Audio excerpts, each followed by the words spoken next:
عمر جو پہلے مارتے تھے غریبوں کو وہی فاروق امیرُ المومنین بنے، چہرے پہ نقاب پہنا، گلی سے گزر رہے، ایک بوڑھی اماں پریشان بیٹھی، عمر روک گئے، غلام سے کہنے لگے بوڑھی پریشان لگتی، حضور پوچھ لیتے، فرمایا اماں اندر آ جائیں، اماں کہنے لگی جاؤ دوڑو اپنا کام کرو، کہا تیری مہربانی آنے دے، جب ضد کی تو کہنے لگی آ جاؤ، حضرت عمر اندر گئے، نقاب ہے چہرے پہ، اماں کیوں پریشان ہو؟ کہنے لگی عمر سے بڑی شکایت، کیا ہوا؟ کہنے لگی بوڑھی بھی ہوں، بیوہ بھی ہوں، بے اولاد بھی ہوں، 25 دینار کا قرضہ چڑھ گیا، 3 دن ہو گئے روٹی نہیں کھائی، عمر امیر المومنین ہے، اس نے میرا حال ہی نہیں پوچھا۔ حضرت عمر کہنے لگے اماں عمر کو کیا پتا تو اس حال میں ہے؟ تو مدینے کی وہ بوڑھی عورت بھی جانتی تھی کہ جمہوریت کیا ہوتی ہے، جمہوریت کیا ہوتی ہے۔ اماں عمر کو کیا پتا کہ تو اس حال میں ہے؟ تو وہ اماں بولی، کہنے لگی کیا کہا تم نے؟ عمر کو پتا نہیں؟ تو عمر کو جا کے میرا پیغام دے دو کہ حکومت چھوڑ دے، اس کے حوالے کرے جو غریبوں کا پتہ رکھ سکتا ہے، نہ ادھر ادھر کی تو بات کر، یہ بتا کہ قافلہ کیوں لٹا؟ مجھے رہزنوں سے غرض نہیں، تیری رہبری کا سوال ہے۔ تو بہانہ کر کے سائیڈ پہ ہو گیا، بول، تو پتہ رکھ نہیں سکتا تو کیوں حکومت کرتا ہے؟ آپ کے غلام کہتے ہیں عمر دوڑ لگا کے باہر نکلے، کھانا پکا پکایا گھر سے لائے، 25 دینار بھی لائے، 2 بوریاں اناج کی کندھوں پہ رکھ لی۔ غلام کہنے لگا حضور مجھے دے دے، فرمایا وعدہ کر قیامت کے دن بھی میرا بوجھ اٹھائے گا؟ حضور میں نہیں اٹھا سکتا۔ عمر لائے، اس بوڑھی اماں کو 25 دینار دیے، 2-3 مہینے کا راشن دیا، کھانا کھلایا۔ یہاں تو جس کا 200-400 ووٹ ہو اسے ہے کوئی سردار چودھری پوچھ لے، غریبوں کو کون پوچھتا ہے؟ لیکن جب میلاد کا انقلاب آتا ہے پھر غریبوں کی عزت بڑھتی ہے۔ حضرت عمر اماں کے پیروں میں بیٹھ گئے، کہنے لگے اماں چل عمر کو میری خاطر معاف کر دے۔ اماں نے ایک لفظ کہا تو آپ کے غلام کہتے ہیں عمر کو اتنا روتے کبھی نہیں دیکھا جتنا عمر آج روئے۔ اماں کہنے لگی میں کوئی نہیں معاف کروں گی، میں تو بوڑھی ہوں، کسی وقت بھی بلاوا آئے گا، جب میں مروں گی نا نبی پاک میری قبر میں آئیں گے تو میں عمر کی شکایت لگاؤں گی، میں کہوں گی محبوبہ میں غریبنی، مجبور، پریشان، آپ نے اس کی ڈیوٹی لگائی تھی، اس نے میرا حال نہیں پوچھا۔ آپ کے غلام کہتے ہیں عمر اس طرح روتے جیسے بچہ بلک کے روتا۔ کہنے لگے اماں اس طرح نہ کرنا، عمر بڑا کمزور ہے، بڑا کمزور ہے، وہ یہ شکایت نہ لگانا، عمر بڑا ماڑا ہے، حضور کا سامنا نہیں کر سکے۔ اماں کہنے لگی نہیں، میرا دکھ ہی بڑا ہے، میں عمر کی شکایت لگاؤں گی۔ حضرت فاروق اعظم منت کرنے لگے تو بوڑھی کہنے لگی چل تیری خاطر عمر کو معاف کیا۔ حضرت عمر کہنے لگے مجھے لکھ کے دے، اماں کہنے لگی تم لکھ دو میں سائن کر دیتی ہوں۔ حضرت عمر نے لکھا فلاں بنت فلاں عمر سے ناراض تھی، پھر عمر نے راضی کر لی۔ وہ اماں دستخط کرنے ہی لگی تھی کہ مولا علی شیر خدا آ گئے، حضرت عبداللہ ابن مسعود آ گئے رضی اللہ تعالی عنہما۔ اندر آتے ہی کہنے لگے عمر یہاں کھڑے ہو، میں سارے مدینے میں ڈھونڈ آیا ہوں، وہ ملک شام کے کچھ سفیر ملنے آئے۔ اماں فٹافٹ اٹھ گئی، ہائے یہ عمر تھا، عمر کے سامنے کہتی رہی۔ فاروق اعظم کہنے لگے نا اماں تو وعدے پہ قائم رہے، تو نے جو کیا ٹھیک کیا، سائن کر۔ اماں نے دستخط کیے تو حضرت عمر حضرت مولا علی شیر خدا کرم اللہ تعالی وجہ الکریم کو خط دے کے کہنے لگے علی گواہ کے سائن آپ بھی کر دو، عبداللہ بطور گواہ تم بھی دستخط کر دو۔ جب سائن کر گئے کر دیے تو حضرت عمر نے رکا لپیٹا اور حضرت علی کو دے کے کہنے لگے علی مجھے امید ہے میں تم سے پہلے دنیا سے چلا جاؤں گا، جب میں مر جاؤں تو یہ رکا میرے کفن میں رکھ دینا۔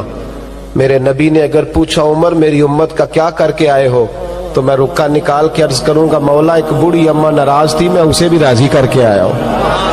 اور بھائی میلاد انقلاب کا خدا را امیروں کا انتظار نہ کرو، غریب ایک دوسرے کے آنسو پوچھو۔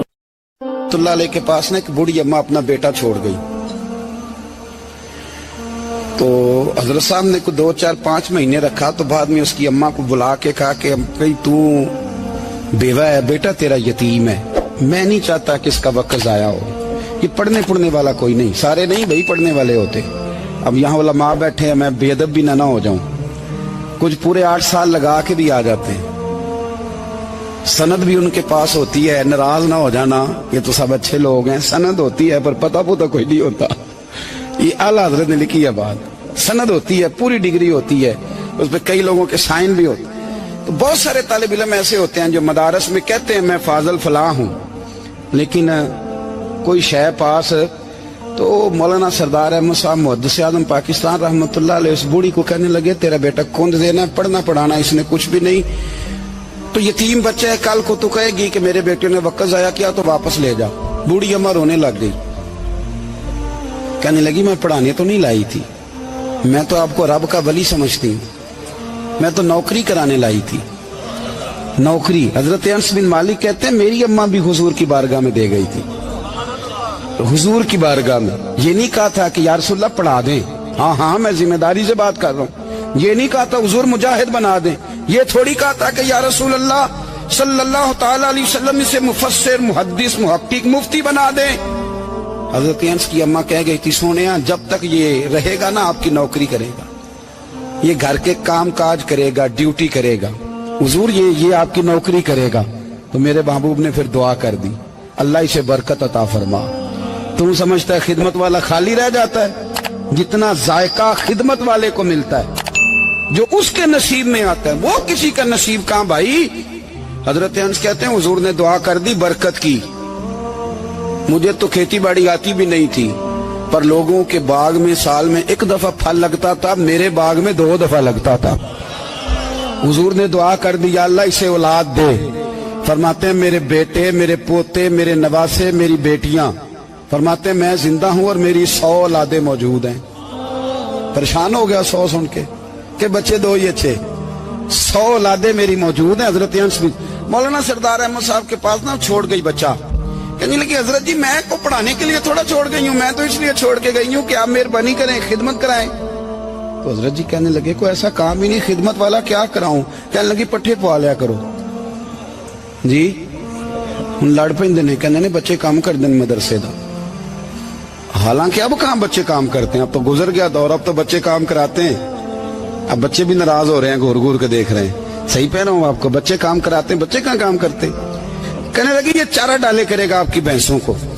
तो हजरत ने उसको कहा कि बीबी चारा मेरी भैंसों को डालने के लिए मैंने बंदा रखा हुआ है, तो तू जा ले जा। कहने लगी हाथ बांध के हुजूर मेहरबानी करें रख ले, चारा डालेगा। और पुत्र तवज्जो से चारा डालना हजरत की भैंसों को। रोने लगी, हजरत ने रख लिया, महीने का खर्चा भी देते। शाम को ना वो सारा दिन काम करता, शाम को आके पैरों में भी बैठ जाता। हजरत जी लाएं तेल थोड़ा सा, पैर ना दबा दूं। 8 साल साथ वाले पढ़ते रहे, ये बेचारा नौकरी करता रहा, मेरा रूप भी नहीं ते मेरा रंग भी नहीं, और मैनू यार मनान दा टंग भी नहीं। कभी कभी ना हजरत बिलाल हबशी फारग होते ना, तो नबी पाक की बारगाह में अर्ज करते हुजूर कोई काम तो नहीं, सारे हो गए, हुजूर जाऊं जरा, चले जाते। एक दिन सलमान फारसी कहने लगे या रसूलल्लाह ये बिलाल कहाँ जाता है। फरमाया जा देख के तो आ। हजरत सलमान वापस आए तो आके रोने लगे, कहने लगे सोनिया जब यहाँ से जाता है ना तो जाके सैयदा फातिमा की चक्की पीसनी शुरू कर देता, बीबी साहबा के काम करने लगता है, घर में जाके स्नैन की ड्यूटी करता है, वहां भी काम यहाँ भी काम। वो चारा डालता रहा, उसने चारा डाला। हजरत मुहद्दिस आज़म की भैंसों को दस्तारे फजीलत का वक्त आ गया, सारे पगड़ियां सजा के आ गए, आज दस्तार होगी। ये ना पीछे होके बैठ गया, चूंकि पढ़ा ही नहीं था तो दस्तार का है कि दस्तार तो उसकी जो पढ़ेगा, हमने तो पढ़ा ही नहीं, हमने तो यार पढ़ा, घर पढ़ा, ड्यूटी करी। हजरत मुहद्दिस आज़म रहमतुल्लाह अलैह के यहाँ जब ऐलान होने लगा ना कि अब दस्तार होगी, तो हजरत ने पहला ऐलान उसका फरमाया। तो मजा वाला बंदा कपड़े भी कदी कदी बदल दे ना, वो कहता है जिस हाल में भी था मैं पलट के देखने लगा कि पढ़ा पढ़ाया तो है, कोई शय नहीं, तो ये माजरा क्या है। पीछे से उठ के आए तो कहते हैं बाकियों की दस्तार किसी आलिम ने की, किसी सूफी ने की, लेकिन ये भैंसों को चारा डालने वाला जब आया तो मुहद्दिस आज़म ने फरमाया पगड़ी के बाल को कोई हाथ ना लगाए, ये सारी दस्तार मैंने करनी है। और फरमाते हैं हजरत बाल भी देते जाते थे और आंसू भी बहाते जाते थे, माथा भी चूमते थे। अब फरमाते थे दस्तार के बाद चला तो नहीं जाएगा। यार मुझे तो इबादत भी नहीं रह गई, मुझे तो चाबियों को भी नहीं पता कौन सी कहाँ रहती है, जाएगा तो नहीं तू? तो रो पड़ा, कहने लगा सोने जाए तो वो जिसके पल्ले कुछ है हो, आता जाता तो है कुछ नहीं, मुझे किसने रखना है, मैंने कहाँ जाना है, इधर कहाँ तो इधर ही रहूंगा। उस तालिब इल्म के सारे उस्ताद भाई कहते हैं उसने दस्तार कराई, पढ़ा पढ़ाया कुछ नहीं, पर जो मसला अड़ जाता था ना, वो जो अड़ जाता था ना, वो जाके उससे पूछते थे तो किताबें खोलने की जरूरत नहीं पड़ती थी। हजरत उम्मे सलमा रदी अल्लाह ताला अन्हा कहती है, मैंने अर्ज की या रसूल अल्लाह सल्लल्लाहु अलैहि वसल्लम, मेरी बच्ची बड़ी बीमार है, तो मुझे किसी ने कहा है ये थोड़ी सी नशे वाली चीज है, ये बना के तैयार करके दो, सही हो जाएगी। बीमार है बच्ची तो ये नशे वाली चीज है, इसको तैयार करके दो, थोड़ा नशा है।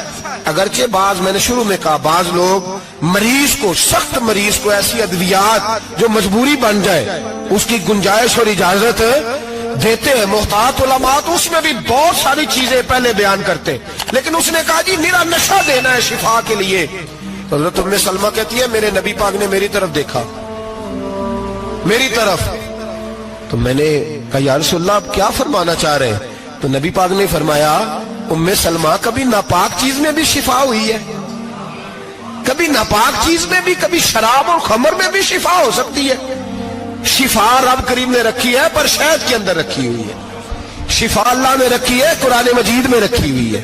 तो इसमें भी कभी ये हुजूर ने बयान किया है कि इसके अंदर शिफा हो सकती, तो उम्मत कितनी दलेरी करती है जो ये मशवरे देती है कि उसके अंदर नशा है, शराब है, तो खांसी चली जाएगी तो फलानी बीमारी चली जाएगी।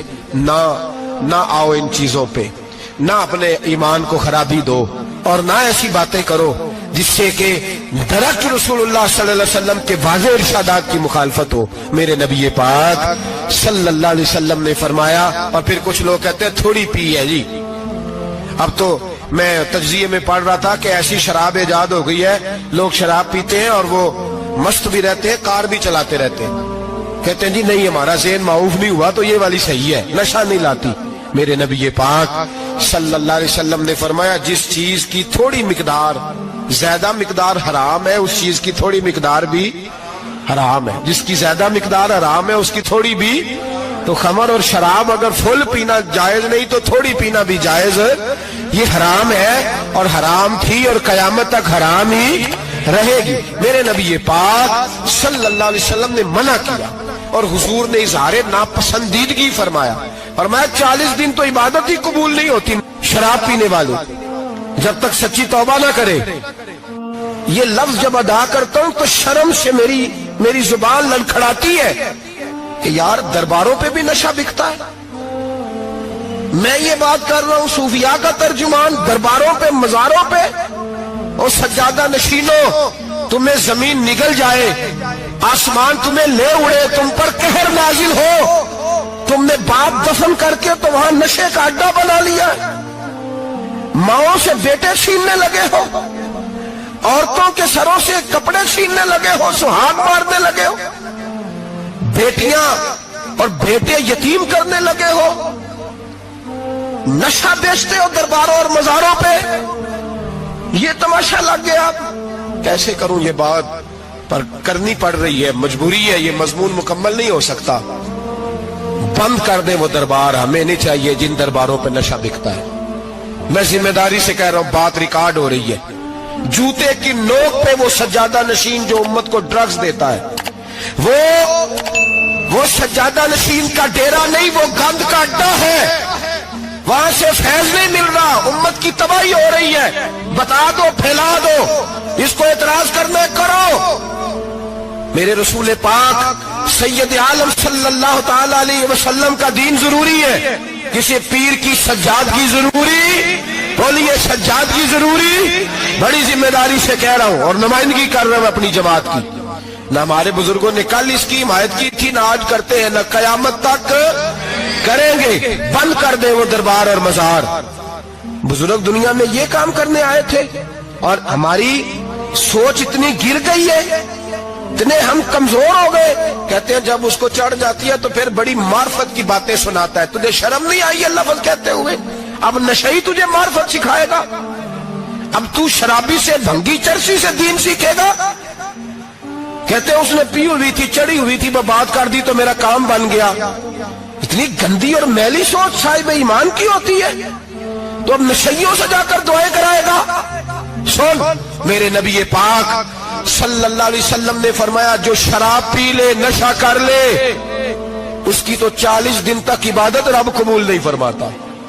तू कहता चढ़ी हुई थी तो उसने दुआ कर दी, तुझे शर्म ही नहीं आई बात करते? हया ही नहीं किया तूने जुमला बोलते? ये कोई तसव्वुफ और तरीकत है? जाओ उठा के ले जाओ। ऐसी कोई तसव्वुफ और तरीकत हमें नहीं चाहिए। हमें वो वाली तरीकत चाहिए जिसमें खुदा के कुरान की बात होती है और मोहम्मद मुस्तफा के फरमान की बात होती है सल्लल्लाहु अलैहि वसल्लम। तो भाई याद रखो, ये कोई तरीका नहीं। एक मजार है, मुझे एक साहब कहने लगे आ जाए यहाँ भी फातिहा पढ़े। मैंने कहा यहाँ क्या है? कहने लगे थे तो बाबा जी नशा वशा करते, पर सुना है लोगों की मन्नतें बड़ी पूरी होती हैं। मुझे जज्बात बड़े कम आते हैं। मैंने उस आदमी को गिरेबान से पकड़ लिया, मैं किधर हट, वो तो नशा करता था और तू जाता था, तेरी ये कैसे ताकत हुई? तूने मुझे मशवरा दे दिया है, तू हमें कमजोर समझता है? हम कमजोर ईमान के लोग हैं और मैं यहाँ तुझे कहूंगा नहीं नहीं मैं यहाँ नहीं जाता, मैं वहां जाता हूं। बिल्कुल कोई लगी लिपटी बात नहीं, खरी बात। तसव्वुफ वो, दरबार वो जहां कुरान पढ़ा जाए और रसूलुल्लाह की हदीस सिखाई जाए, बाकी कोई मतलब नहीं किसी किस्म का। मैं दाता साहब कभी जाऊं ना जलसा करने किसी काम से, किसी तकरीब में, तो मैं दाता साहब के मजार पे नहीं जाता। मैं कहता हूं यार ये जराना नहीं कि बंदा किसी काम आया था तो फातिहा पढ़ ली, वापस चलो। गखड़ से स्पेशल आएंगे दाता साहब के मजार पे हाजिरी देंगे, और मेरे संगी गवाह हैं कि मैं स्पेशल टाइम निकाल के बहुत सारे काम छोड़ के स्पेशल जाता हूं। और मैं मुराद मानने नहीं जाता, मैं दाता साहब का शुक्रिया अदा कर दे जाता हूं। मैं उनसे कहता हूं हुजूर आपकी मेहरबानी, आप यहाँ आए तो हमारे बड़े भी रसूलुल्लाह के गुलाम बन गए। मैं तो सलाम अकीदत पेश करने जाता हूं। हम मज़ारात पर जाने के कायल नहीं, बल्कि हमारी तो अकीदत का दर्जा ही मुकम्मल नहीं होता जब तक हम मजार पे सलाम ना करें। पर मजार दाता साहब का, मजार ख्वाजा मोइनुद्दीन अजमेरी का, मजार गौसे आजम जेलानी का, मजार मुहद्दिस आजम मौलाना सरदार अहमद का, मजार औलिया का, मजार मियां शेर मोहम्मद शरदपुरी का, मजार रब करीम के बंदों का। भंगियों चरसियों के मजार नहीं होते और नाम इन मजारात के कायल है, बिल्कुल कायल नहीं हम। मैं थोड़े दिन पहले लाहौर गया था तो मैं कार में मियां साहब मियां शेर मोहम्मद शरदपुरी का जिक्र कर रहा था। मैं अपने दोस्तों से कह रहा था यार बहुत बड़ा बाबा हुआ है, तो मुझे कहने लगी करामत क्या है? मैंने करामत यह है कि सारी जिंदगी सुन्नत का दर्स दिया है। तो मुझे कहने लगे आप कभी गए नहीं? मैंने कहा मैं स्पेशल गया था और थोड़े दिनों के बाद प्रोग्राम बनाऊंगा तुम्हें साथ लेके जाऊंगा। हम मजारात के कायल है, हाजिरियां देंगे मजारों पे, लेकिन भंगियों चरसियों के मजारों पर जाने के कायल है। जोर से बोले, यहाँ जाने के कायल है, कोई अकीदा नहीं है हमारा। नशा बिकेगा अब मजारों पे, अब ये तसव्वुफ होगा वहां, ये तरीकत होगी। और मिल्लत पर रहम खाओ खुदारा। अगर तुम्हारे कौमी इदारे कहते हैं रिपोर्ट करने वाले कि 70 लाख पाकिस्तानी नशा करता है, तो क्या तुम्हें यह नहीं पता कि नशा बेचता कौन है? क्या तुम्हें यह नहीं पता कि ड्रग्स का कारोबार कौन करता है? अगर तुम्हें यह पता है तो क्या यह खबर नहीं तुम्हें कि इन रगों पर यह खून उतारता कौन है? मैं अपने बुजुर्गों से माजरत के साथ, नशे का आगाज, नाराज तो नहीं हो जाएंगे बुजुर्ग, नौजवानों को मैं लताड़ लेता हूं लेकिन बुजुर्गों की इज्जत करना सुन्नत है। तो मैं बुजुर्गों से माजरत के साथ ये यूं समझ लिए खूगरे हमद से थोड़ा सा गिला भी सुन ले। नशा सिगरेट से शुरू होता है, सिगरेट से। मैं तंबाकू को हराम नहीं कहता, ये फतवा नहीं दे रहा। तंबाकू का हुक्म वही है जो मूली का है, जो कच्चे प्याज और लहसुन का है, कि आप जब खा लेते हैं तो मुंह से बदबू आती है, तो आप मस्जिद में आए तो आने से पहले मिसवाक करें, मुंह साफ करें, फिर आप आ जाएं, तो जायज है। मकरूह है लेकिन हराम है। लेकिन तंबाकू से आगे जब हालात बढ़ते हैं, तजिया निगारों ने लिखा है कि हमारे पंजाब के कुछ इलाकों में अब सिगरेट से निकाल के ना, पहले भी भरते थे लोग उसमें बड़ा कुछ, अब पता है कि नया नशा इजाद किया है। अब उसके अंदर चर्बी भरते हैं और छिपकली को मार के सुखा के खुश्क करके उसको पीस के वो साथ नशे के मिलाते हैं, और उसका हाल ये होता है कि आदमी को ज्यादा नशा होता है, और कहते हैं वो इतना गंद है कि वो आदमी किसी को दांत भी लगाएगा तो वो बंदा भी बीमार हो जाएगा। क्या यहां लोग स्पिरिट नहीं पीते आपके मुल्क में? और हम कभी सड़क पर जाते हैं तो नशेई को देख के मजाक करते हैं, देखना मैं हारन लगाऊंगा तो गाड़ी के हारन से गिर जाएगा। लेकिन तुझे पता नहीं कि ये किसी मां का बेटा है, पता नहीं किसी बीवी का शौहर है। एक हमारे दोस्त हैं, बुजुर्ग हैं, उनका दामाद फौत हो गया, नशा करता था। तो मैं ताजियत करने उनके घर पहुंचा तो खड़े हो गए हाथ बांध के, कहने लगे हजरत साहब बाकी सारियां गल्लां छड़ दियो, सिर्फ नशे ते तकरीर करया करो। वो जब जीता था तो तब भी उसके बच्चे यतीम ही थे, यतीम ही थे। मेरी बेटी जब मेरे घर आती थी और मैं अपने पोतों के उतने कपड़े उसे पहनने को देता था तो मेरा कलेजा फटता था।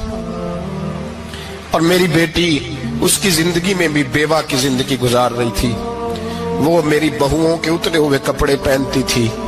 कोई दुआ करो, कोई जलसे करो, ये लत खत्म हो जाए। और कहने लगा अब मेरे वो चला तो गया है, दादा दादी इसके पहले कोई नहीं, चचा है कोई नहीं, जब तक तो मैं जिंदा हूं इन नवासों को कोई रोटी का लुकमा, कोई कपड़ा मिल जाएगा। लेकिन सोचता हूं मैं बूढ़ा हूं, मर गया तो इनको कोई पूछेगा भी नहीं, कौन इनकी खबर। इतना जुल्म इस कौम से, इतनी ज्यादती, और आराम से लिख कर लोग गुजर गए कि ये 70 लाख है, इनका दर्द तो समझो, तकलीफ तो समझो। 7 फुट का सोना जवान और नशे का आदी है तो किसी नाली में पड़ा हुआ है। और मैंने कहा उस कौम के साथ इससे बड़ा भयानक मजाक क्या होगा। कोई दानिशवर था बड़ा जालिम, उस जालिम से कोई मशवरा लेने आया, उसने आके कहा तू बड़ा जालिम है, बड़े कड़वे मशवरे देता है, मेरा एक दुश्मन है, मैं उससे बदला लेना चाहता हूं, मेरा दिल करता है उसका बच्चा कत्ल कर दूं ताकि वो तड़पे। तो जालिम ने कहा उसे कत्ल न कर, वो तो उसका बाप 2-4 महीने रो के चुप कर जाएगा। फिर मैं सख्त सजा देना चाहता हूं, मशवरा दे। तो उसने कहा उसके बच्चे को नशे पे लगा दे, जिसका बच्चा नशा करेगा वो बाप रोज मरेगा, रोज जिएगा, वो मां रोज मरे जिएगी, नशे पे लगा दे। इस कौम के साथ सबसे बड़ा जुल्म ये हुआ कि मिल्लत का जवान नशे पे लग गया, ड्रग्स पे लग गया। इतने तबाह हालात हुए कि जवान चढ़ती जवानियां, अम्मा ने किताब दे के भेजा था और कॉलेज से वापस आए तो नशे के टीके हाथों में पकड़े हुए, टीके। और आपके इस मुल्क के इस्लामाबाद में एक दिन मीडिया ने वो खबर भी वायरल की और वो चीज भी दिखाई लोगों को। 3 महीने का बच्चा लेके नशेई सड़क पे आ गया, उसने कहा मेरा नशा खत्म हो गया, मेरा बच्चा खरीद लो, 2 पुड़ियां दे दो। तो वहां बीबियां जो सुन रही थी वो भी चीखे मार के रो रही थी। ये जुल्म किया इस कौम के साथ, और करप्शन की लानत ने इजाजत दी सप्लाई करने वालों को कि गली गली भेजे, गली गली। इन्होंने कुछ थोड़ा जुल्म नहीं किया इन हुक्मरानों ने। और हमारी ओपोजिशन, उसको न सिर्फ इतना पता है कि ये जाए और हम आए, इससे ज्यादा कोई गर्ज नहीं। भाई करप्शन के खिलाफ निकले हो तुम, नशे के खिलाफ किस दिन निकलोगे? जुए के खिलाफ किस दिन? कौम तो मर रही है नशे से, इसके खिलाफ मैदान में कब आओगे? सिर्फ इतना है कि ये जाए और हमारी बारी आए, इससे ज्यादा कुछ नहीं। जितने मुजरम वो है उतने ही तुम बनते जाओ।